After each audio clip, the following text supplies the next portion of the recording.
వరంగల్ జిల్లా నర్సంపేట పట్టణంలోని మహబూబాబాద్ రోడ్లో గల అరవింద రైస్ మిల్లులో ఆరుగాలం కష్టపడి పండించిన వరి ధాన్యాన్ని రైతులు మిల్లు వద్దకు తీసుకెళ్తే రైతుకు అన్యాయం జరుగుతుంది. వేబ్రిడ్జి తూకాల్లో తేడాతో మోసపోతున్న రైతుల్ని మోసం చేస్తున్నారు.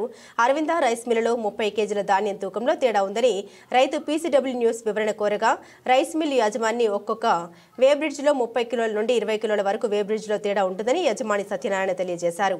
రోజుకు వందల సంఖ్యలో రైతుల ధాన్యం వాహనాలు వస్తున్నాయి. ఒక ట్రాక్టర్కు 30 కిలోల వందల ట్రాక్టర్లకు ఎన్ని క్వింటాలైతాయని మోసం చేస్తున్న మిల్లర్లు రైతులకు న్యాయం చేయాలని లబోదిబ్బమంటున్న రైతు.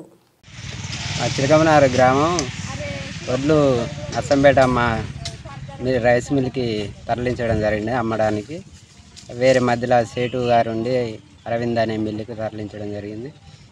ఆడికి తీసుకెళ్ళాక వేబ్రిడ్జి మీద ఎక్కిస్తే కొంచెం ఏదో డౌట్గా ఉందని తక్కువ వస్తుందని మళ్ళీ వేరే వేబ్రిడ్జి ఎక్కించాం.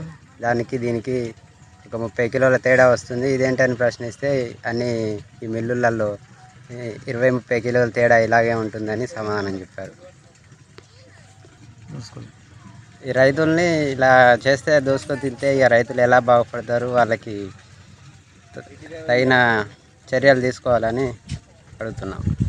మా చిలకమనారు గ్రామం మేము పండించిన పంటను వేరే మన సేటు గారికి వేయడం జరిగింది. ఆ సేటు గారు ఒక మిల్లుని చూపించడం జరిగింది. ఆ మిల్లు దగ్గరికి పోయి రైస్ మిల్ కాడికి తీసుకొని పోయాను సరుకు.